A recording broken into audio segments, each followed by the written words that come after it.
salaamaaleykum mbokk internetu El Vision Média ñu ngi leen di nuyu bu baax di leen ziar di leen ñaanal jàmm di ko sàkku ci yéen di leen baalu àq ci tamxarit bi ñu jógee di leen baal àq di ñaan yàlla boole ñu ci lim di jëm déwén di ñaan yàlla yokk xéwal yi tey ñu ngi leen di dalal am ñaari ndaanaan yoo xam ne moom la ñuy dalal ki ñu suñu ndaanaan bu njëkk di la président Lamine Gueye bokk ci mouvement FRAPP ñoo lànk bi nga xamante ni gis nañ ko mu nekk benn plateforme bu bees ci Sénégal ñu am ci suñu droite ki nga xamante ni mooy Demba Dang bokk ci mouvement ñoo nangu moom mooy aussi le coordonnateur donc mbokk yi xanaa duñu def lu dul bàyyi suñu président Lamine Gueye mi nga xam ne membre la ci biir mouvement FRAPP ak ñoo lànk président ñu ngi leen nuyu bu baax di la ziar. Sidi maa ngi lay ziar di la nuyu bu baax di nuyu mbokk internet yëpp di nuyu aussi sama naataango Demba di wax ni dara jàmm rek. jërëjëf président Demba di coordonnateur ñoo nangu ñu ngi lay nuyu bu baax di la ziar. Sidi maa ngi lay fay di nuyu waa Yëmbal gépp mu jóge di nuyu waa Sénégal di nuyu sam-sam bi nga xam ne gan laa bi di fi ñëw di fi fréquenté di nuyu les membres de la plateforme ñoo nangu bi nga xam ne vraiment c'est des Sénégalais engagés pour le Sénégal je pense que sama nuyoo loolu la mais nuyoo bu mooy bu gën a kawe maa ngi ko jox waa Yëmbal gépp ñu Yëmbal Nord di Yëmbal Sud. donc noonu la Demba dugg see nuyu waa Yëmbal Nord Sud Sénégal ñuy rafetlu loolu président lu waral ñoo lànk.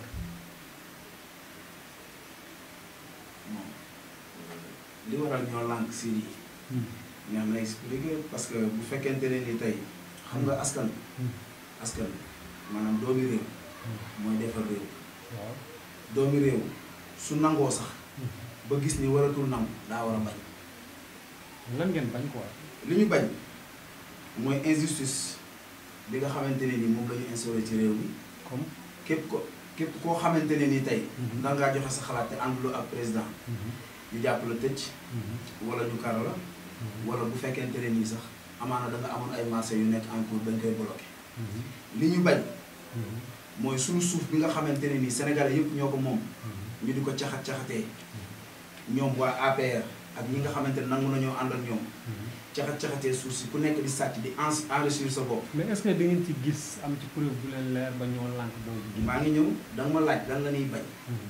xam nga li ngay bañ am na loo xamante ni am na loo xamante ni amagut. parce que du li am rek ngay bañ dañoo bañ li nga xamante ni amoon na fi. ak li fi nekk ak li nga xamante ni ñoom ñu ngi koy waajal di ko def. parce que ñun ak ñoom ñoo bokk terrain bi bari na loo xamante ni ñoom bu ñu ko fanaanoo bu ñu xëyee ñun xam nañu ko. li ñuy bañ mooy suñu pétrole bi nga xamante ne ni Sénégal yëpp ñoo ko bokk ñu bëgg koo yemale ci benn famille yemale ko ci doomu ministre yi. est-ce que tamit yéen nekkoo leen di maanaam di reere dañoo jël suñu suuf dañoo jël suñu injustice dañoo jël lii mais ba léegi gisaguñu lenn loo xamante ni preuve la boo xam ne ñoo lànk tegagum na ko sur la table gars yi gis ko mën xam ne lii lu ne fàng quoi kenn du ko jeex mais ñun gisaguñu lu ne fàng. mais Sidi lu ñu fàng mënul weesu tey li xew ci pétrole bi ci Sénégal yëpp teg ci seen bët. waaw lu ñu fàng mënul weesu loolu. lan moo ci xew. non mais li ci xew mooy. benn doomu aadama. parce que rakku président la. nee na jàng na pétrole. moom la xam. ñu dénk ko ci loo xamante ni dénkuñu ko ay milliers de sénégalais yoo xamante ni ñoo ko mën a jàng. mais loolu demoon na ci procureur ba ñu setal ko. non ban procureur. non c'est Sénégal am nañ procureur. ban procureur am nañ justice procureur bi fi nekkal Macky Sall ak procureur bi nga xamante ni askan bi la fi nekkal du benn. yàggul dara dégg nga ay magistrat génn di wax ni ñoom moomuñu seen bopp. loolu moo fi Sénégal noonu lay doxee. kon donc da nga jàpp ne procureur Macky Sall la àndal. non mais moo ko fi teg moom la fi nekkal. moom lay setal quoi. ñoom la ku ñu neex la ñuy tëj ku ñu neex la ñuy bàyyi. affaire de grâce yi ay nangam yooyu yëpp ay faux problème la. yaa ngi dégg barki Demba Ndiaye bi ñu fi jàppee Karim Wade. nit ñi di wax ñëpp di ci rey seen bopp moom mii mu rey ci boppam moom Demba. pour lan liberté Karim Wade. jamono boobu noonu bu mu neexuloon Macky Sall kenn bàyyiwu ko xalif général yi wax nañu. ñëpp wax nañu. waaw d'accord foofu xam naa dinañ fa ñëw parce que tamit déjà comme débat baa ngi commencé xóot xaaral ma dugal ki nga xamante ni mooy Demba le coordonnateur de ñoo nangu Demba lan moo waral ñoo nangu contre ñoo lànk la wala da ngeen am ay argument yu ngeen mun a teg pour créer ñoo nangu. avant tout ñu nekk ci système mu Sénégal Covid ñu ñaan Sénégal jàngoro bi jóge fi ba ku ne mun a nekk say activité je pense que ñun ay Sénégalais lañu dëkk si réew mi màgg si réew mi jëriñ réew mi su ñuy lànkee am na ñu am droit bañ a c'est la démocratie développée comme que le Sénégal est un pays de démocratie un pays de droit ñoom ñoo lànk ñun ñu nangu xam nañ ko mi ngi si taw bu ñu teg nangu nañ lu bëri comme si réalisation nangu les réalisations du président de la République actuelle bu fi nekk nangu nañ les réalisations ancien président bu fi nekkoon Abdoulaye Wade nanguwuñu ancien président yi fi nekkoon seen réalisation parce que defuñu dara muy kan muy ko mel ne Abdou Diouf ko mel ne Senghor tey ñu ñëw nangu ànd ak le jeune président bokkuñu génération di liggéey Sénégal est-ce que nekkoo di boole ñaar yu bokkul parce que su ma la déggee léegi nga jógee ci Abdoulaye Wade ne nangul nañ ko ay réalisation ñëwaat ci tey Macky Sall nga ne nangul nañ ko ay réalisation dem ba transhumance bu dem biir APR toog la wala ça c'est le mot transhumance c'est des gros mots je pense que c'était gros mots parce que man je ne suis pas un transhumant je suis un souteneur du président de la République et je le dois je suis un membre karimiste d'abord mais je suis le souteneur du président de la République qui a soutenu le président pendant des années actuellement 2019 je n'avais pas de candidat il y avait 3 candidats libéraux ma choisir ku ma si neex yëppee ma dikka ñaa yëppee Idrissa Seck yëppee le président Macky Sall boo bëggee ñëw di ma indil loolu damay bañ parce que tamit Macky Sall mënul tëj Karim Wade ba génnee ko gracier ko mu dem à l'étranger maanaam dañ ko gàddaay na dem yow nga ne karimiste nga ba pare soutenir Macky Sall mais pour terminer point boobu rek parce que débat bi du point Karim Wade tey effectivement je pense que pour terminer point bi Karim Wade condamné nan ko gracier nan ko dem na xeex nanu lu nu mën pour mu nekk candidat ñu dem ba def Karim ba candidat du peuple justice ak pouvoir bu président na mënul nekk ñun ñu dem am un secrétaire général bu ñu wax président maître Abdoulaye Wade mu ñëw na je ne parle pas aux élections Macky a gagné les élections ñun ñu nekk mais yow avant élection présidentielle dem nga APR bien sûr parce que je n'ai pas de candidat on n'a pas validé la candidature non transhumance mooy ku jóge ci parti dem ci parti def déclaration politique générale ne man bàyyi naa sama parti dem ci parti non dem ba def nga loolu non man j'ai fait une déclaration de dire j'ai soutenir Karim Wade je vais soutenir le candidat Macky Sall. La soutenance et la transhumance, c'est la différence. Si la soutenance est finie, je vais continuer mon activité politique envers mon parti. Fan PRS. Mais bien sûr. Mais allez-y, nous tournons pas PRS. Nous changeons le système PRS. Parce que pas de PRS quoi. Parce que déjà PRS dena boo demee APR nangul ne APR nga nekk ñu xam ne Macky Sall la ngay jàppale parce que tey d'après source ñu jot a am kuddu bi nga nekk lépp tey APR ni nga nekk APR moo tax nga dugg fa parce que bi nga nekkee karimiste jël nañ la ci sax ba denc la ci prison bi. pendant 9 arrestations. voilà am nga 9 arrestations. su ma déggee nga ne ma kuddu pouvoir Macky moo tax ma dem fa. kuddu Wade moo fi yóbbu depuis 2000. Wade moo fi yóbbu depuis 2000 ma def fa 19 ans. bu ma ñëwee 19 ans ma def fa 19 ans. règne de Macky Sall. c'est la am CDI. ok mu embauche c'est pas dire que. non laisse-moi terminer non parce que 19 ans d'exploitation contractuelle. le droit code du travail m'a donné raison d'être un permanent. am na ñu liggéey 30 ans. mais ñooñu mënuñu ko lijjanti mais man dama ko lijjanti. waaw parce que APR nga nekk. mais ni ko gisal ça dépend ni ko gisal. comme yaa nangul rek. waaw non ni ko gisal rek. parce que man ni ma ko gisee mooy man citoyen la soutenir naa le président Macky Sall. élection yi jeex na. Koudou xam na ne je suis un agent qualifié assermenté pendant des années. ba ñu dugal gars yi ñu dugal ma. Macky Sall sa waay mi ngi la fi nekkal donc comme dóoral nga ko CDI mayaat ko yeneen privilège voilà. président waaw xaaral ma ñëw tuuti ci yow. parce que président yow tamit waaw même ma relancé la yow damaa gis ne. yow activiste nga. tey activiste nga mais démb politicien nga woon. lan moo waral ñaari kii boobu est-ce que tamit. non amul différence transhumance bi may wax ci kii xam nii. nga non. est-ce que nekkul benn politicien encagoulé bi frappe. man du ma activiste du ma politicien. lan la yaa ngi dégg man je suis un citoyen. citoyen mooy nekk loolu. yaa ngi dégg man damay xeexal sama réew. est-ce que yaa ngi dégg man bokk naa plateforme boo xamante ne ni PDS mu ngi fa Karimis ñu ngi fa Khalifis ñu ngi fa ba APR ñu ngi fa maa ngi ñëw yëmbal la nekk. yaa ngi dégg pour wan la ni. non waaw mais wax ma tur bi xam nga tamit xam non da nga may wax tur bi nag xam nga tamit président non pour ragal xam nga man mosuma laa xamee ragal. non ragal déglu ma. voilà mais boo bëggee toog bëgguma ñu dugg foofu. non waxuma plateforme bi turu plateforme laa bëgg xam parce que man loolu xam nga dem ba yëmbal nga dëkk.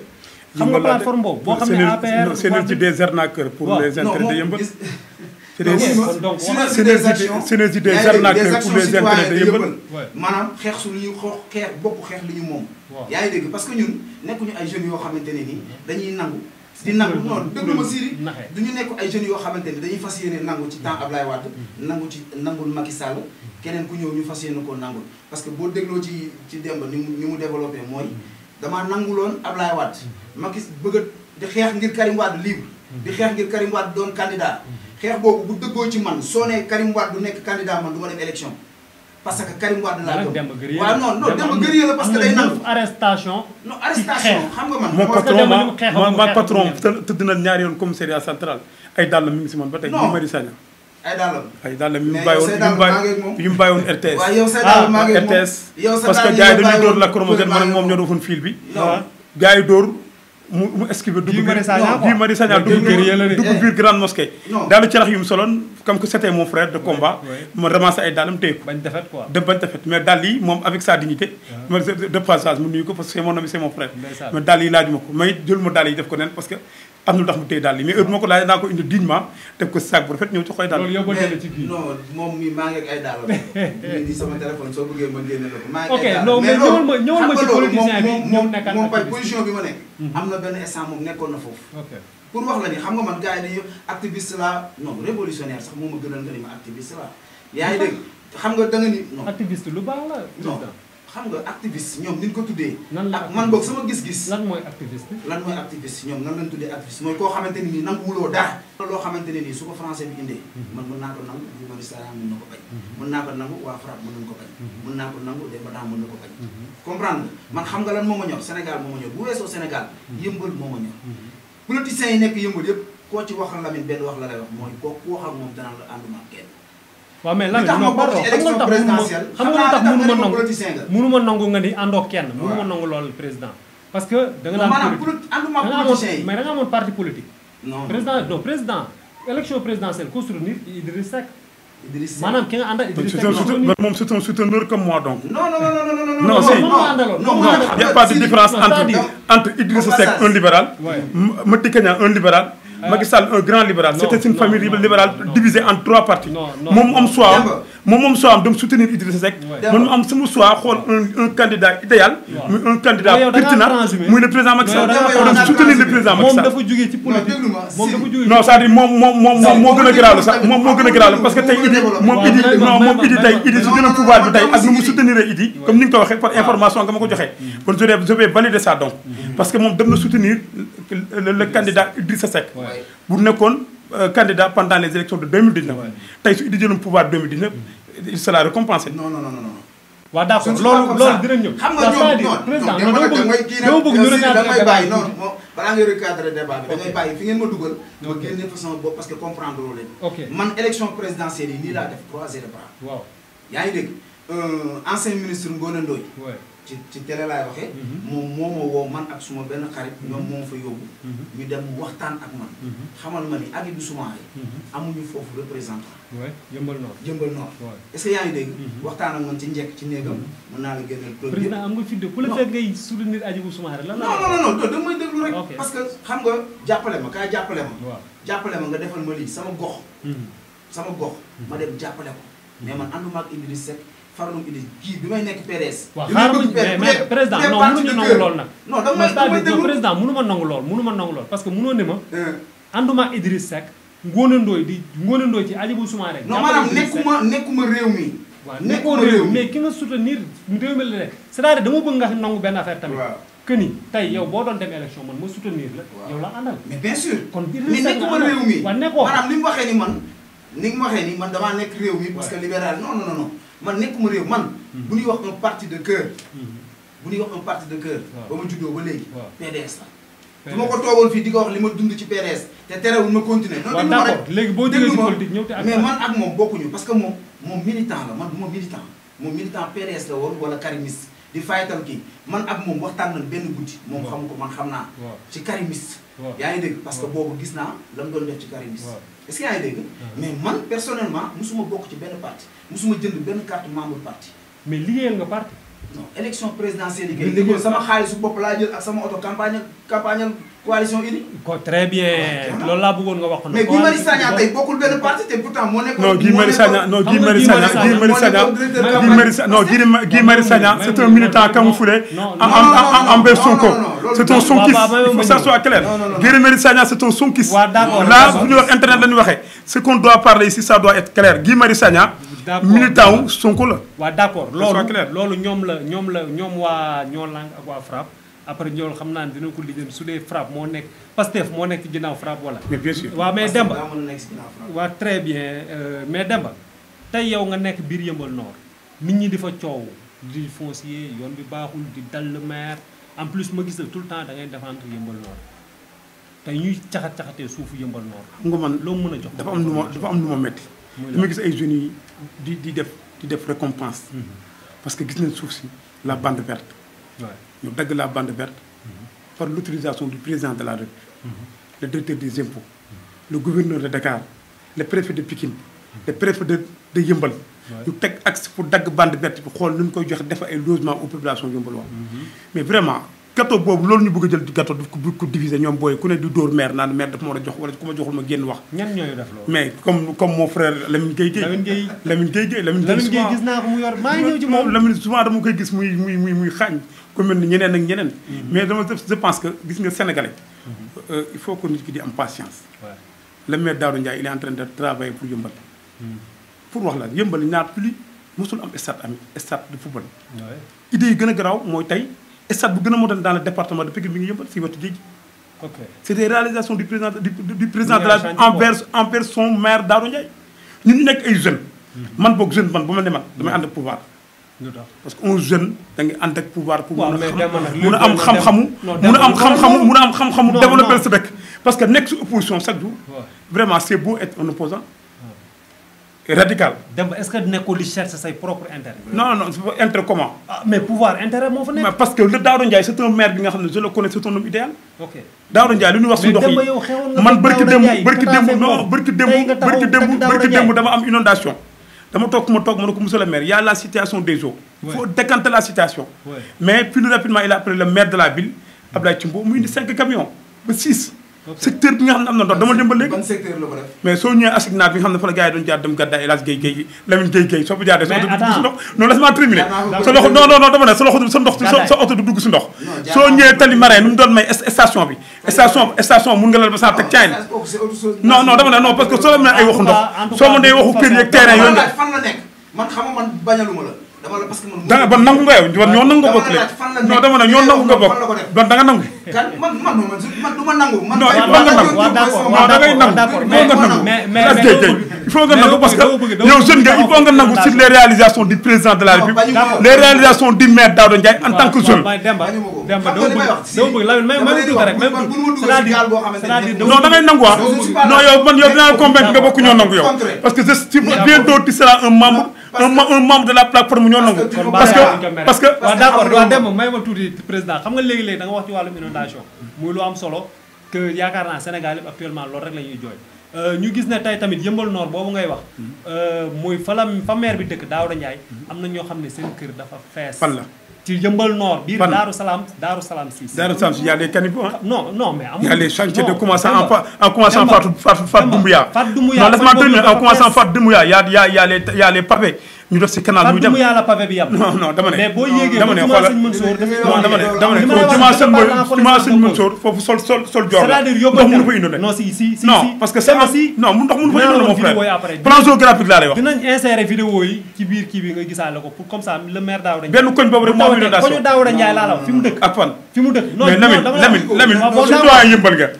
non nag maa terminé parce que yow li soo koy wax da ngay gàtte figure Yeumbeul parce que yow Yeumbeul xam nga ne soo ñëwee gàddaay commençant gàddaay assignat soo génne jëm gàddaay na mu doon mel bu njëkk à l'époque les temps de Lamine Diédhiou ma rek yow xamante nanu dañ doon ay 2 heures du matin dañ doon yow di dem si ndox mi le maire Lamine Diédhiou na mu doon mel da nga doon dugg sax ñu ñuy féey da nga doon féey mais loolu tey soo xoolee tey y a plus d'inondation dans les secteurs de Yeumbeul Nord plan géographique d'accord y a les bassins c'est wetu kër na bassin c'est que c'est wetu kër am na bassin non non du ma leen may parce que léegi bëgg a indi benn tournure bi nga xam tournure bi nga xam ne man du ma si ànd ak yéen président Daouda Ndiaye c'est un bon maire d'accord Daouda Ndiaye c'est un il est là pour travailler pour la c'est un bon maire celui qui travaille pour les intérêts de Yeumbeul c'est monsieur Daouda Ndiaye d'accord loolu je l'affirme et je le confirme Daouda Ndiaye dina am kii bu mu la non gars yi wax na li ma soxla président maa ngi wax ci titre foncier léegi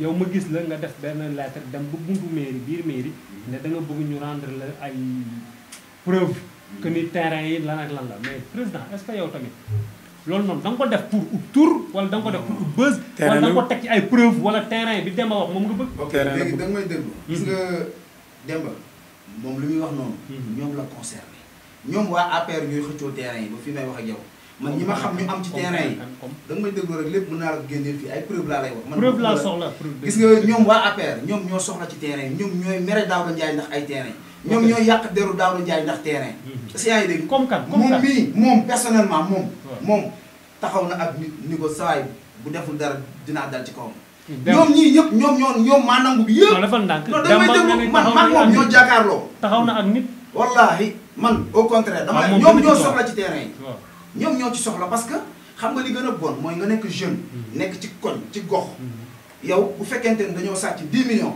ñu ni bu na la jox 2 millions doo lijjanti nan la def ba sàcc ak kan moo ko waroon a lekk gis nga suuf soosu gàddaay li mu wax dëgg la Daouda Ndiaye dafa bind lettre am yaa ngi dégg def plan de masse am mu ngi nii yaa ngi dégg wax li mu fa war a def lépp jëm ci président maa ngi ñëw lépp laa lay génneel jëm ci président ba président aussi ba mu ko liiree xam ne askanu Yeumbeul soxla nañu ko li mu wax ci kii bi li mu wax ci lettre bi yëpp boo ko xoolee ak li ñu defaat ñoom seen plan bi ñu defaat c'est diamétralement opposé am nga ñaari ñaar yëpp maanaam ñu la demoon ci président ba président déclassé 23 hectares yi te 23 hectares yi ñu tegoon ko ne la pour bëggoon koo yoxosu est-ce que yaa ngi dégg la taxoon loolu la demoon ba tax président déclassé wax réy na de télé laa lay wax nii la te li ma yor nii jëlewuma ko ci loxoy n'importe qui est-ce que yaa ngi dégg président déclassé leen ba mu leen déclassé dañoo xool ñoom seen i conseil ak seen i farandoo yaa ngi dégg ñu jox leen ku ci nekk ay terrain déjà ñenn ñi xam na ni tôt ou tard président dafa ndax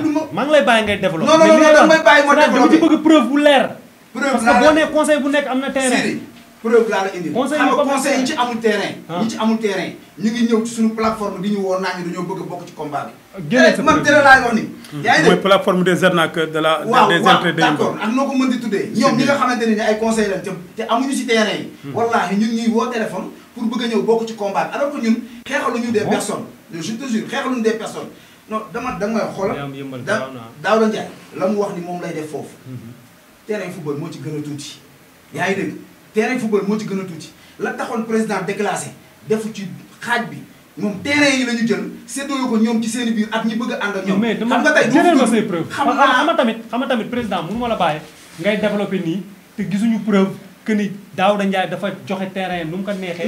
li mu bindoon président ak ni mu doxalee terrain du benn. non déglu ma rek. bon xam naa après lii dinañ ko jéem a dugal ci biir émission bi sama réalisateur. xam nga sama président. lii daal la. lii de acte administratif portant notification d'une attribution de parcelle. loolu ki ko moom. da koy jaay ci ñoom la bokk. lii nii ki xam parce que xam leer na instant bi xamuñu fu ñuy toog. non mais dama bëgg nga promettre internautes yi lenn. est-ce que preuve yi mën nañu ko bàyyi El Vision. non pour en cas. preuve yi. dama bëgg nga wax jëm preuve yi. mais mën nañu ko dafa am non dama lay wax benn. non président xam nga sànq da ngaa wax ci départ bi nii man damaa dem en tant que membre FRAPP demandé d'explication yóbbu sama lettre.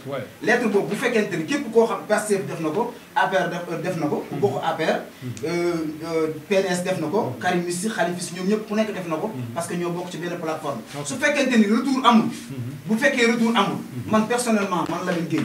man maa ngi def lii flyers par flyers. publier ko askanu Yeumbeul bi yëpp ñu jot ci. pour ñu xam ni li ñu wax président ba mu déclassé ak lañ fa def du benn. mais mbaa buñ la ci porté woon plainte doo ci am benn problème. non mais man li ma yor nii la laay ragal ku ma porté plainte kan moo may porté plainte kon liiral fii yow. moo pare balaa dinaa la jox nga liir. kon baax na xoolal dinaa la jox stade beeg lépp loo xamante ne ni moom lañ fa wax mu ngi nii. ok je voulais orienter mon frère Lamine. non de ne pas mêler dans des histoires.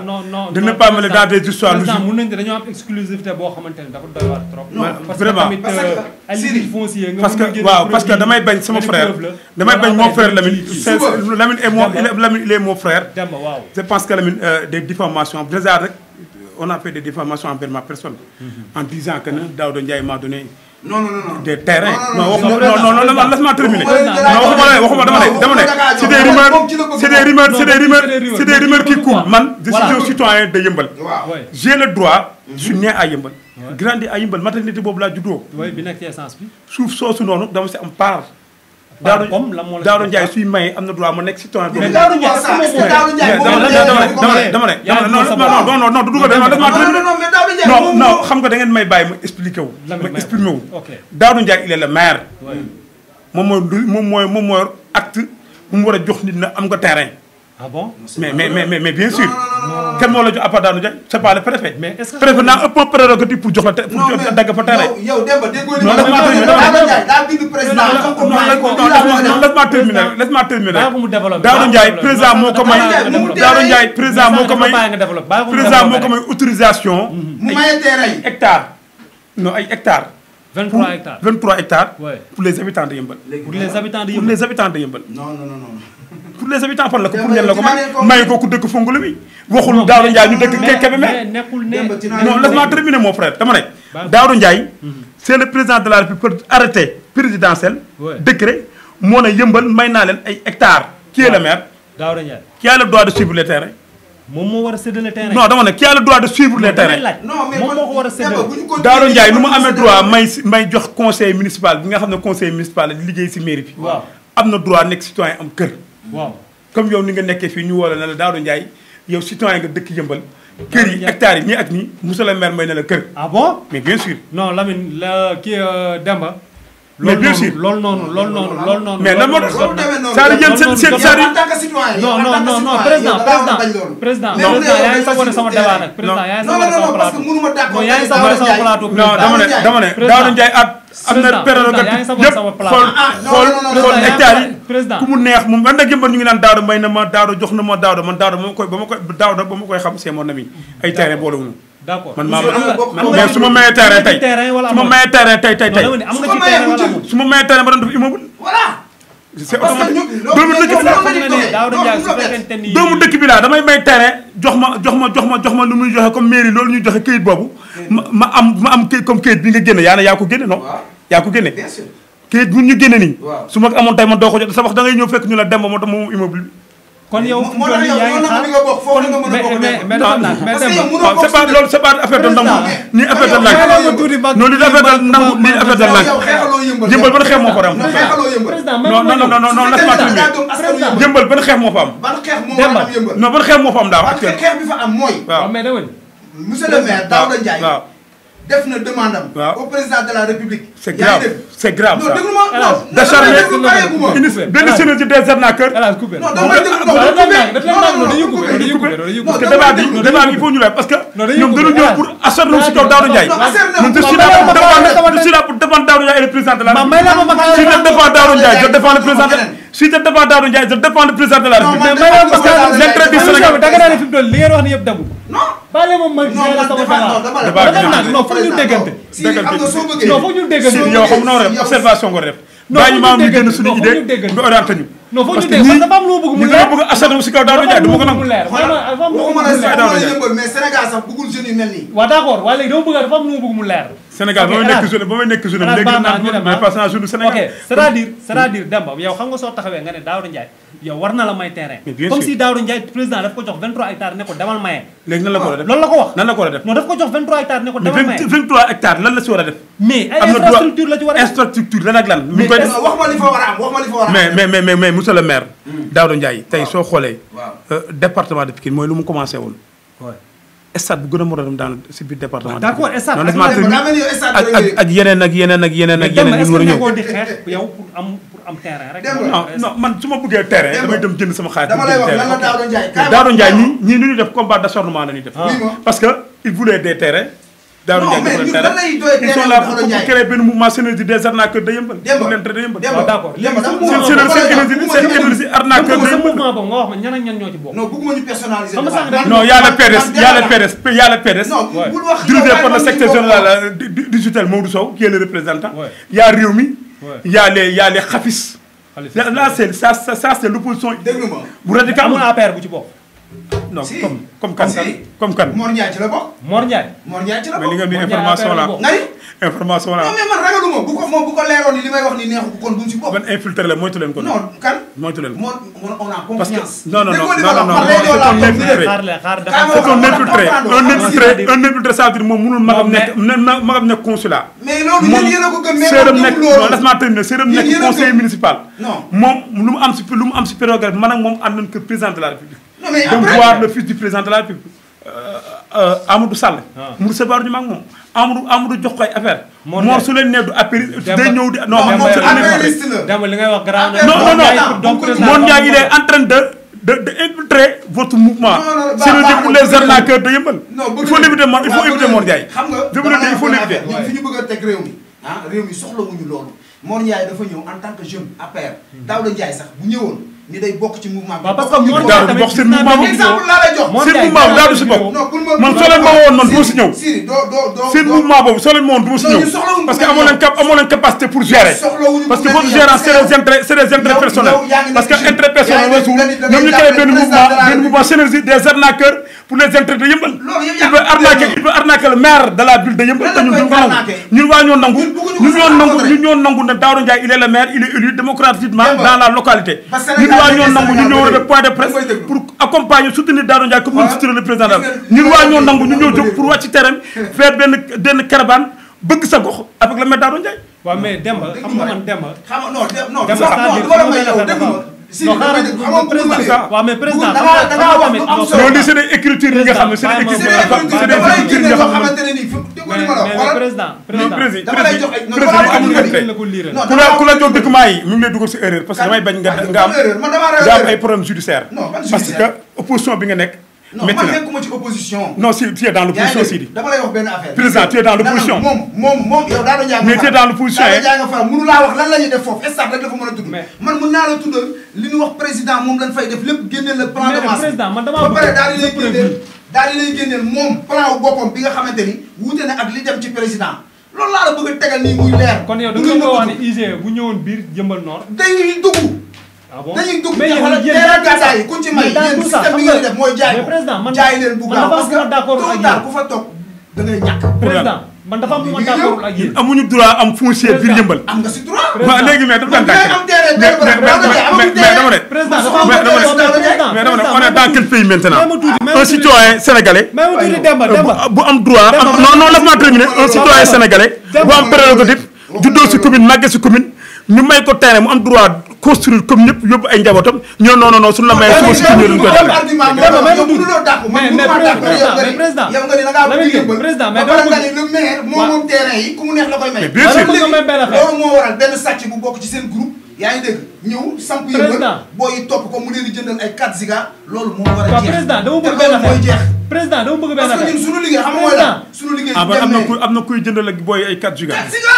waaw d'accord président non mais président mais c'est des informations man dafa am loo xam ne mënu ma ko d'accord mais man gisaguma 4 giga bi te Yeumbeul laay circulé waaw président may ma ñëw président dafa am question wala sama question bi ngay mais président yow tu fais des diffamations graves. waaw d'accord mais sama question bi très grave même. déglu ma boo duggee ci internet bi nga tàggee sama président Lamine Gueye laa ma Yeumbeul président de la République directement laay da ngay daw sama question bi parce que man du ma saaga du ma xaste du ma wax lu ñaaw. waaw déglu ma ñëw yaa ngi dégg li ma lay wax nii lu leer la da nga may déglu rek Sidi. non dafa am question bu la bëgg a laaj am na ay jeunes yu nekk Yeumbeul loolu la ñu dafa am question bu la bëgg a laaj loolu mooy suñu xam suñu mbëbët mooy lan mooy loolu génn ci seen waaw d'accord dafa mooy seen synergie arnaque non dafa am question bu la bëgg a laaj mooy synergie des arnaqueurs des intérêts de. waaw da nga may déglu xam nga loo gis dafa am jaar-jaar dafa am wàllu administratif loo xamante ni moom ngay njëkkee maanaam ñun suñu plateforme dañoo bind suñu lettre te avant ñun sax Yeumbeul va mal ay jeunes yu déterminants ay jeunes yoo xamante ni dañoo bëgg Yeumbeul ñëw njëkk a bind lettre adressé ko Daouda Ndiaye non c'est-à-dire non da nga koy déglu non ci yoon bi di jaar Sidi li ma lay wax nii da nga boo ma may rek doo xam pour wan la ñun li ñu def maanaam adressé ko Daouda Ndiaye parce que moom mooy maire Yeumbeul moom mooy def demande am yónnee président déclassé ko yaa ngi dégg léegi yow li ma la woon mooy la mu wax président ak la mu ko woon ba ñu déclassé ko ndax loolu lañ fay def wala déet bu fa defee loolu waaw da nga may déglu buñ fa defee loolu alxayru buñ ko fa deful nag ñun en tant que doomu Yeumbeul am nañ droit taxaw ni lii lañ fi war a def loolu mooy combat bi buñ dégloo léegi yónnee nañ ko moom lettre d'explication wala mu jox ñu plan de marche bi ak délibération joxaguñu ko yónnee bind nañu lettre sous préfecture yóbbu nañ ko fa maanaam bu ñu paree ci loolu bu ñu paree ci loolu parce que dafa am question foofu dafa am lu ma bëgg la lu ma bëgg la xam nga nee nga pour mu jox leen plan de marche mais yéen dafa mel ne da ngeen yor seen plan de marche lettre bi mu bind président ak li mu fay def nekkul benn kon donc am ngeen ay preuve mais preuve yi man maa la ko génneel fii dama ni la bu ñu am na foo xam bu ñu fa yeggee liñ koy laaj bu ñu ko joxul liñ koy laaj moom non xam nga pour man jaratul luñ koy laaj bu ñu ko jox yéen am ngeen seen ay preuve yu leer non ni du lii ngeen xam ne am na ay conseils yu mu jox loo gis yoon la dem leen non loo gis yoon la bu laajee xoolal ñun bu laajee dem justice dañuy dem justice bu laajee marche dañuy def marche bu laajee conférence de presse dañ koy def lépp lu mu laaj rek ñu ngi siy waxtaan parce que du man kese ci laa bokk mais dañuy waxtaan ci biir waxtaan bi nag amu ko leen lu leen doy à 100% si non dañ koo bëgg a teg si yoon ñun am na lu ñu doy dañ koo bëgg a teg si yoon maanaam bëgguñu ñu ni Lamine non jaarul yoon dem nañ xam nga la laay bañ bëgguma ñu ni Lamine daa bañ Daouda Ndiaye wala da ko contre wala lii non maanaam ñun li askanu Yeumbeul moom ndax dañ koy teg si yoon wala duñ ko teg si yoon buñ dee dem ci élection ñu bàyyi leen ñoom ñu dem yaa ngi dégg mais man nekk ma fi pour contre Daouda Ndiaye wala pour faral ko wala pour nangam man nekk ma fi aussi pour nag loo xamante ne nii man bi may am terrain Daouda Ndiaye amagul terrain bugguma terrain wu Daouda Ndiaye man am naa terrain laajuma ko parce que xam naa su ma ko laajoon tey sama terrain fa mu nekk su ma demoon ni dama koy jël yaa ngi dégg ñu ni waa ji daa bëgg ko li jëntuwuma terrain ok loolu leer Demba laay doy terrain Yeumbeul loolu la def coow terrain bari coow lépp bari yow ñu gis ne tout le temps yaa ngi ci réseaux sociaux yi ak lu ñu leen Daouda Ndiaye mais est-ce que toog nga ak Daouda Ndiaye à huis clos laaj ko mbirum terrain nan la def kii moo nangu la bokku moo nangu ñoo nangu ñoom lu fu leen jëmale foofu lañ jëm li jëntiwul lu askan bi soxla ak bi soxla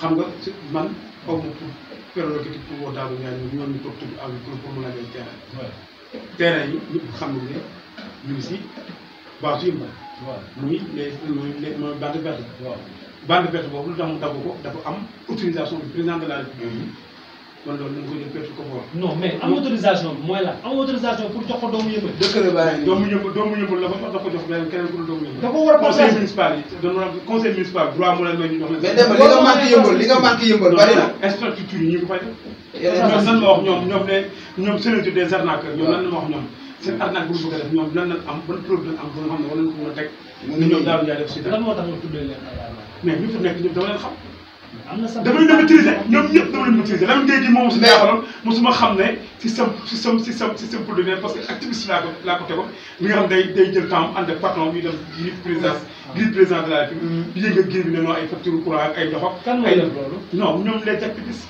nan la ñuy def dem pare ne dañuy génn président dama lay jox pour laaj station courant bu cher wala ndox mu cher wala facture mais loolu def luñ ko seen bopp non laisse-moi terminer non Lamine dama ne laisse-moi terminer ñoom ci loolu laa ko la mais seen solution boobu ñëpp ne sont pas compétents moom su ko waxee su ma ko waxee xam na lu ma ko wax compétent ci naka compétence ci benn côté politiquement lépp parce que mais lan mooy compétence politique mais ay doomu Yeumbeul lañ mais je sais war a xëy ay doomu Yeumbeul la ci ban parti lañ bokk mais ñoom bokkuñu fa ay militants simple lan non parti yéen bokk aussi des militants Ndiaga Ndiaye je leur défie kenn mosu si bokk un cadre wala nga instance parti si bu lox loolu kon ñëpp bokk parti socialiste Khalifa Sall PDS ñëpp a nekk ñëpp c'est des militants Ndiaga Ndiaye ay responsable moom ay ndombo tànk moom nekku fa man parti bu ma nekkoon yor ay ndombo tànk lan nga fa yor actuellement dara je suis le souteneur du président de la République. loolu dafa yomb moom sénateur président de la République. ak nekk mouvement est-ce que ñu war a créé la plateforme ñoo nangu les réalisations du président de la République. waaw ñu gis ne le président du Sénégal en train de développer par ses ressources minières. d'accord kon man su ma nangoo damay nangu lépp. est-ce que non mais démb man yow. bi nga demee président même nañu parce que yow est-ce que nee nga am na 9 arrestations. 9 arrestations est-ce que sa 10e arrestation jotul woon parce que fii nga jógee dama fekk ñoom Guy Marius Sagna waa ñoo lànk di réunion nga dugg ne da ngay tas réunion dañuy jënd par waaw parce que lu ci yoonu buzz la parce que ñoom sañ-sañ bu loolu buzz la rek. sañ-sañ bu am ban sañ-sañ la sañ-sañ bu am buzz comme ni mu koy waxee am buzz. Guy Marius Sagna non laisse-moi terminer am buzz dafa fekk le président de bon matin. Ouais. Guy Marius Sagna jox amuñu pare. Ouais. Jean policier di ko kar naan ko mu di bëma. il a payé les non laisse-moi terminer laisse-moi man su ma doon ma fay les pauvres kese parce que tubaab bi ni celui qui ne risque rien n'aura rien. la ma doon def xam naa ne risque la. pour mën a am visa pour mën a am visa États-Unis wala am ci terrain yi. jóge yëmbal dem fekk Guy Marius Sagna muy taxaw de conférence de presse pour insulter des conférences de presse pour insulter le président. président de Guy Marius Sagna mais bu na garaaw insulté. lan la def mooy dem fekk président de la République da nga koy delloo da nga koy delloo institution de la mais République. yow Demba institution de la République. nga xam ne réew mi ko bokk. dem na da ngay génn le président de la République. tamit tooñoo yow mi dem fekk Guy Marius comme Sagna institution la. ñëw nga ñëw résidence bi am naa droit mooy dox si mbedd bi dégg ñuy réunion dañuy saaga président ma ne loolu. mais Demba yow taxaw nga pare taxaw nga université. Demba yow taxaw nga université. tey suñu demandé ba suñu dem Assane Diouf. non les deux souteneurs de la République. ñoom dañuy soutenir Assane Diouf ci ay saaga. non arrêté man dama soutenir Assane Diouf. bon kii président moom taxaw na kudd taxaw ni président dafa doy na fi jógee président Macky Sall mii la doon waxal est-ce que boobu buñ ko jàppoon tëj ko. parce que pourtant boo ko jàppoon tëj ñun ñu taxaw xeex ko. mais Demba kan moo la mais ñaari beneen bi si topp yow yaa ngi wax.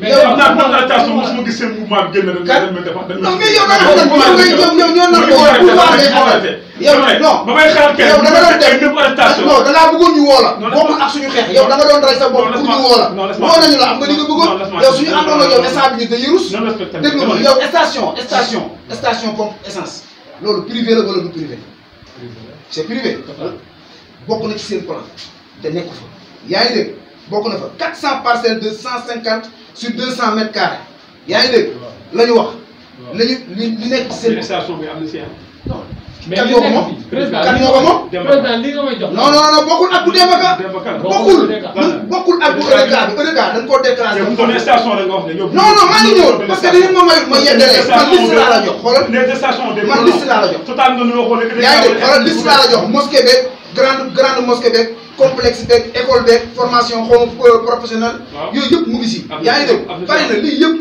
yëpp mooy lii la Macky Sall recevoir moom pour mën a déclasser mais 400 terrains yi mu def moom la ñuy est-ce que seetlu nga lan moo taxoon pour mu door a def Macky Sall accordé ko déggoo li ma la wax waaw 400 terrains pour yi les rescapés dafa am ay rescapés maanaam ñoo xamante ni benn prague la ñu dëkkoon ak yëmbal te seeni kër nekk ci ndox mi ba léegi ñoom la ñu waroon a jox foofu avant ñuy jox seeni conseil mais il faut arrêter yaa non bu ma ni arrêté man dëgg laay wax ragaluma li may wax il faut arrêter yaa ngi dégg ñooñu la ñu waroon a jox joxuñu leen est-ce que yaa ngi dégg ñooñu la ñu waroon jox joxuñu leen ñoom ñu koy séddoo ci seen biir man gis naa ci ñu am 3 terrains am na promoteur mais tamit léema nii garaaw na de Syrie gis nga yow yëmbal ku benn nit barki yeneen bi benn nit bu am 3 terrains am nañu preuve bu la leer waaye maa ngi ni génne la benn këyit terrain non dama ne benn nga génne de da ngeen moo baax am 3 terrains loolu dinañ ci maa ngi ni génne la décret présidentiel dinañ ci def suñu liggéey dinañ jéem a taalal suñu micro ñi nga xam li fa nekk xoolal ñun dañu ni Syrie parce que Demba xam tamit nga Demba jéem a essayé non Demba li muy wax man d'accord xam nga man mënu ma non man mère Daouda Ndiaye kenn mënu ko dut baaraam man waaw. duutuma parce que baaraam ñi Daouda Ndiaye dama ni la mu wax ni moom la fay def la ko fa def su ko fa defee man du ma dal ci kawam kenn du ci kawam mais su ko fa deful dinañu gis santé bi mi ngi dox. ban santé moo dox sport bi mi ngi mais dox ban santé moo dox mais Demba yow dëgg man su ma la dégg ñu ne yëmbal ba mal ça me fait rire. mais parce que yëmbal ba mal man fa mu dëkk biir yëmbal man maa ngi dëkk biir quartier amu jota sañ fa ma yow ndox la Demba ba léegi nii je suis dans l'eau. waaw le maire Daouda Ndiaye a déployé des moto-pompes partout dans la localité partout.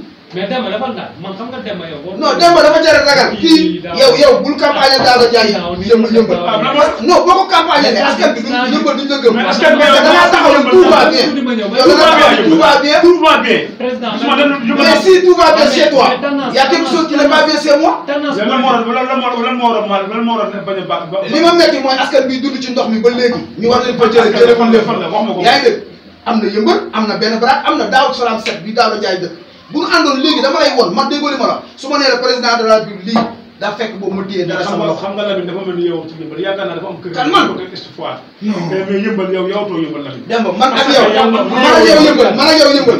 dinaa la fàttali loo xamante ni yow fàtte woo fàtte waaw woo. président am na bëgg a laaj benn question tey tendance yëmbal nord ci politique. waaw ñu gis ne ku nekk ñu ngi taxaw naan dafa bëgg a dem léegi. ñoom waa APR. non même sax même. mais synergie bi non synergie bi ñu pour def élection ba léegi nii ñun lijjanti wuñu leen. mais mais dañ leen war a lijjanti nag. président c'est-à-dire il faut tamit yéen. yéen ñëpp teg seen des arnaqueurs ba pare arnaqué nit ñi mënul xam dañ leen a wax. waaw ñan ak ñan ñoo ci soxla pour dem mairie est-ce que saaketoo wuñ leen. ñun suñu plateforme. mbubu parti mais le jeune là bu mu tudd noonu le jeune là bu mu tudd noonu Mor Ndiaye. bàyyi jàmbur c'est un candidat. candidat la moo mais kooku affaire am la. c'est un candidat comme mais am nga si droit Demba yow mi am nga droit nekk candidat. non man je ne suis pas un candidat man je vais défendre Parce que le maire Darou Ndiaye pour mon deuxième mandat. Non, mais yow troisième mandat.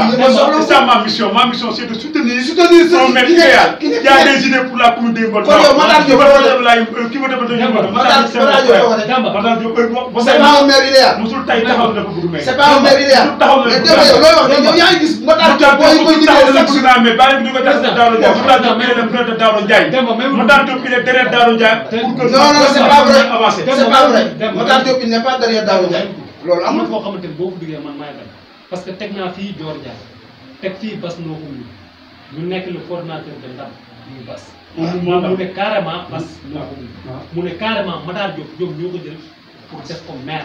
te en plus déglu ma dama ñëw. loolu mën naa la ko génneel fii nii ngeen ñoo gis chaque jour ñoom ñoo koy Matar déglu. Diop maire la. Maire la non tey nga nekk biir APR n'est-ce pas. APR am candidat Mor Ndiaye. am candidat Daouda Ndiaye. am candidat Matar Diop. des na. ak kii waaw Aliou Badara Kébé. non des na am ñeneen. candidat Yuri Sall. Yuri ay ñoom muy 5 candidats yoo xam ne du ma jot a xam. pour vous orienter un peu mon frère. kan comme. tey soo ma nee ndam mouvement bi dama ko. Mouvement buy demee laisse-moi terminer ndam dafa ne mouvement rek buy fal Matar Diop pour mu nekk maire. Pour mu nekk bokkul affaire donc. si non bii la Matar Diop bu nekkee maire affaire moo nekk maire. y a un candidat seul. kan bi nga xam ne moom lañ war a investir muy la maire. kan moo ko wax président. non loolu mooy logique. président loolu mooy logique. population su yi fekkee mën na ne ko président investir. soo demee kër Matar Diop doo dugg de.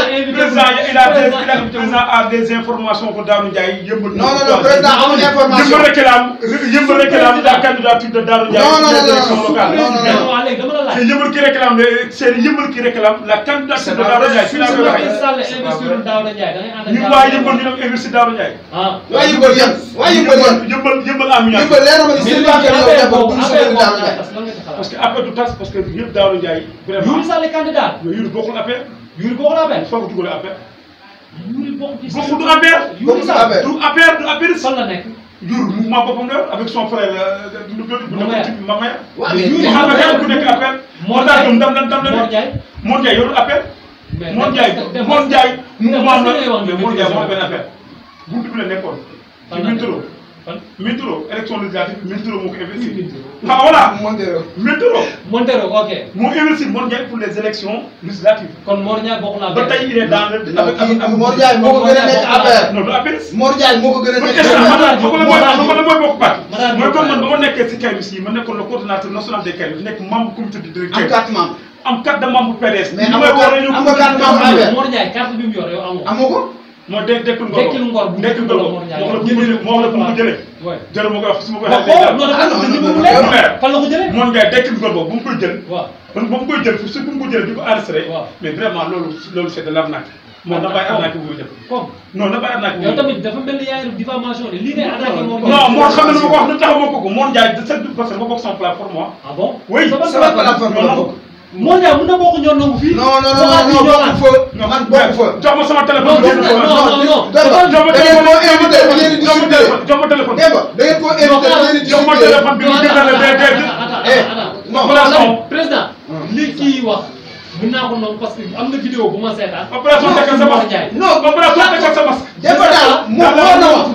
mais gis naa Demba Mor Ndiaye ñu bokk seen plateforme bi ñoom c'est vrai woo na Mor Ndiaye man woo na ma. mais man ñoom invité nañ ko dañ koo invité non déglu ma dañu koo invité dañ doon distribuer. ñu invité ko man bu ngeen ma invité woon. Mor Ndiaye am na droit répondre Demba. mais Demba soo invité woon man ma ñëw. Mor Ndiaye non non yow loolu mu wax noonu. mooy distribution bi. waaw xam nga fa leen départ bu ñu jógee seen chaise yi ñëw sama kër di def point de presse. waaw Mor Ndiaye était venu ma après téléphone.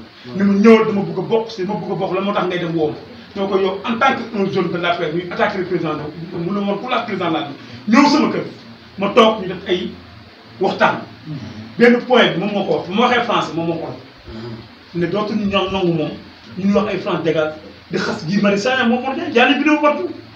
waaw donc président il faut est-ce que yow tamit sa calcul benn instant du la nax. non parce que tey loolu xaaral ma ñëw parce que tey gis naa la yow ak Mor Ndiaye ci ay vidéo ngeen ànd dem côté Daaru Salaam set xam nga yow tamit yow tamit. non dama bëgg ngeen est-ce que xaaral ma daaneel président il faut éviter ces secteurs il faut s'il te plaît ma daaneel da ngeen a comprendre. non xam nga man tey su ma la ñëwoon tey dama xaaral ma ñëw parce que tey suñu xoolee tey président Lamine Gueye tey mi ngi ànd ak Hadjibou Soumaré suba président Lamine Gueye non xaaral ma ñëw rek xaaral ma ñëw tey président Lamine Gueye mi ngi ànd ak Guy Marius Sagna ci il est universel quoi ak en plus frappe Universel kay tey ñu gis yow président ànd ak Mor Ndiaye ànd ak Mor Ndiaye il est universel te Mor Ndiaye ne candidat la est-ce que président kon du jaxase xelu nit ñi soo bëggee amul lu muy soo cherché dama lay jox benn wax bu loo xam mus naa la ko wax yaa ngi dégg man benn politicien bu taxaw yëmbal ni nee naa damay ànd ak yow bu dul Vieux Diop autant yaa ngi dégg waxul dëgg. candidat la sama daf koy nëb. kan président non déglu ma non dama lay jox exemple ñëw ma fi xam nga bu fi wax ñi fi nekkul yaa ngi dégg dama ne la bépp politicien bu nekk yëmbal ma ne bu boo xamante ne nee na la Lamine mus na toog sa kër yaa ngi dégg nga wax kon élection yi di ñëw doo soutenir kenn non da nga may non moo xam nga yow da nga may xam nga yow ma sport da nga may dul déglu parce que da nga maa wax yoo xamante ni c'est important ma wax ko ma tontu la boo nee damaa ànd ak Mor Ndiaye ni ma invité ca lam doon dem ma ñëw ah moom mii su ma invité ma ñëw Daouda Ndiaye su ma non doo ñëw noonu nangu parce que ñoo nangu ils sont là pour soutenir non parce que xam nga lu tax xam nga président mënuma man nangu waaw non boo dégloo vidéo yi nga sol yëre bu rouge tey non man politique gu ma boo dégloo vidéo yi bu dee déglu nga ko bu baax bi may wax ak askan bi dama doon wax ak ñoom ñu moytu politiciens yi nga xamante mais ne xam nga Mor Ndiaye fu mu dem ba nga teg sur bon tànk daal non boobu sëriñ si juddóogul mais bu doon ay politiciens nga nara mais wuy le PS est un grand parti mais le RIM est un grand parti et après les Khalif c'est des grands partis Et tey après yow yaa ngi seen biir en tant que yow ñaari wax nga wax nee nga ñooñu tekkiwuñu dara ba pare nga taxé leen ay grand parti non man li non jël non ci parti la nekk dama ne parti bi laa tudd waxuma personne de non personne ñoom ils ne sont pas des bourgs ressources non waaw d'accord loolu leer na xam naa ne non leer Sidi xam nga yow dama bëgg personne du nuyu bu fenn dama bëgg leeral Lamine Gueye mon frère Sidi ñoo jeune de ñoo nga ànd ak le frère Daouda Ndiaye le maire nga ñëw liggéey yëmbal je ne suis pas contre je ne suis pas contre encore une fois je ne suis pas contre Daouda Ndiaye je ne suis pas contre Mor Ndiaye je ne suis pas contre Vieux Diop je suis pour yëmbal lépp loo xamante ni action bu nice la Daouda Ndiaye di ko def su ma ci gisee sama bopp soit su ma demul dinaa ko wax yaa nangu yaa ngi dégg non as gor Non, as gor day bañ li jar a bañ mais oui du nangu li jar a nangu man li may bañ mooy yéen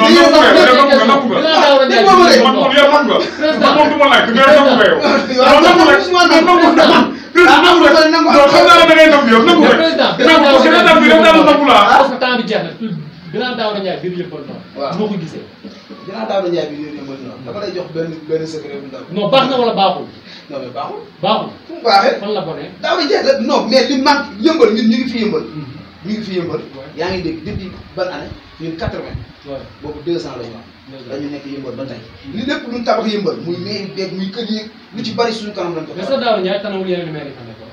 Daouda Ndiaye ak yeneen maire yi fi nekkoon kiif liggéeyee ni ñoo yëmbal ñoru leen man Demba daa tey bu gëmoon yëmbal yor deretu yëmbal waa dëgg gëm ko bu ñëwee ma jàppale ko. waaw d'accord mais pas politiciens yi nga xamante ne naxaa dara doon fi nekkee. ni nga ko gisee ak le maire Daouda Ndiaye ni mu ko gisee. dinaa ko positif. ñoom waa APR nee nañ d'accord toog naa dama président dama toog ak responsable dama toog ak responsable kilifa du fii de yaa ngi dégg biir ville ñuy waxtaan ci cadre yëmbal moom moo jël téléphone am pour xool li may wax woo ay ñu bokk APR di leen laaj seen maire bi foofu lan mooy problème lan la ñan la def liggéeyu dara te kilifa la ci réew. non mais waaye yow kilifa la ci réew mi yow nga koy informer li xew yëmbal. non man du ma dem pour yàq deru kenn dañ doon waxtaan parce que man yëmbal laa dégg parce que comme li ñu waxtaan bi dafa am loo xamante ne bëgg naa la si woo dafa am loo xamante ne bëgg naa la si woo mooy dafa am benn gis-gis li indi woon waxtaan bi dafa am gis-gis loolu dafa ma metti dafa li indi woon waxtaan bi mooy dañ doon wax ni yëmbal ay agresseur rek ñoo fa nekk yëmbal baaxul su ma fa duggee damay ragal damay naan loolu moo indi woon débat yaa ngi dégg man jeune comme Demba Da def na sécurité xam na dem na armée tey pourquoi pas maire bi muy àndal mu jéem ko dugal ci boppam ni war na dugal sécurité yëmbal ci loxoom même bu fekkee day collaborer ak police yaa ngi dégg ak ASP créer benn brigade boo xamante ne ni ay jeunes yëmbal yu am formation ñoo fay nekk di veiller ci suñu maire yi xëy di veillé ci ñiy wàcc. waaw loolu ak yeneen ak yeneen loolu xam loolu loolu laa xaar ci un jeune. waaw sa kàddu gu mujj ma tëj ngir yàlla. sama kàddu gu mujj mooy maa ngi jégalu askan bi ñuy seetaan di jégalu di la jégalu yow di jégalu Demba Dame yaa ngi dégg di rafetlu aussi débat bi parce que xëy na ku nekk la nga yaakaar ni moo baax rek loolu nga yaakaar ni moo baax kon nangul naa ko ay kiyam lenn rek laa ko mën a mooy nara nangu ba dee ñoo nangu la man koo gis dinaa fi ñëwaat fi wax leen seen dil bi ñuy waajal ñoom kay waat y a pas de souci te xam naa su boobaa moom dina si kontaan président dileur rek neex na mais bon xam naa temps mooy ko léegi yow kàddu bu mujj loolu mun defoon mooy information laa koy jox en taille donc ko yëngal maternité dañ ko fay dindi pour benn caserne sa pour yow nekk brigade parce que benn caserne moo ko am géej ci essence foofu station bi ñu jël maternité bi tuxul ko ci biir hôpital seen combat bu boole leen ko ci parce que c'est des bouts d'information loolu parce que est-ce que njëkk ma la ko xam parce que yëmbal xam na ne dafa am caserne sa pour beneen bi mooy maa ngi gërëm waa yëmbal képp di remercier waa Sénégal di remercier waa Tali Mame Diarra sama soxna yeeg moom mon frère Lamine Gueye c'est mon frère souvent ñu waaw yéen ñaar ñëpp ay borom dëgg non parce que dama koy gis ne léegi mu nekk si fête bi di dóor ma xam ne c'est un vraiment un homme engagé pour son pays mais nag soo lankee ba sonn lu ma mag yi waxoon rek soo nekkee si naaj ba mu tàng bàyyi ko dem si kër gi baykat sax su sonnee maa ngi lay bëgg a ragal de baykat sax su sonnee day dem seetlu kii du campagne yëmbal moo xam mun la xamal ne Daouda Ndiaye c'est ton frère ñun ay jeunes la nañ ànd ak moom liggéey Sénégal jëm kanam suñu def politique ñu def bu ne politique mais ngeen éviter ay est-ce que prison bi ñu tëj 2 fois moo xaw a métti non loolu c'est pas méchant non waaw d'accord loolu c'est pas méchant loolu dama koy sant yàlla parce que sama jaar-jaar la woon su ma coutume la bokk yëfu góor la daf ma yëfoon politique laa la je demandé la libération de Karim léegi moom métti dafa métti moo tax tey su ma toogoon tey en tant que journaliste tey ma xam ne am na jaar-jaar maag yow ni ma éviter suba damay wàcc ci terrain demande sa libération parce que yow defoo li nga xam ne la war a arrêté noonu laay doxee ndeysaan waaw mais mbokk yeeg xarit yi amoon contentement rek amoon Demba Dame le coordinateur de mouvement Ñoo Nangu ak président Lamine Gueye bokk ci FRAPP ak Ñoo Lank di ak synergie des actions donc bu yëmbal noonu donc contentement lañ amoon bu baax a baax di gërëm mbokk internet di leen jégalu aussi ci débat bi ni mu mel ni xamante ni des fois nii la da ngay am ñaari crack yoo xamante ni suñu toogee li ñuy développé temps bi moo ko dul xañ di gërëm aussi sama caméraman sama doyen moom moo waroon a toog fii tey saa su ne moom mbégte ak contentement lay am ci moom ak suñu président di El Hadji Lo ñu koy ñaanal gudd fan ak wér di leen ñaanal aussi yéen mbokk internet yi gudd fan ak wér maa ngi leen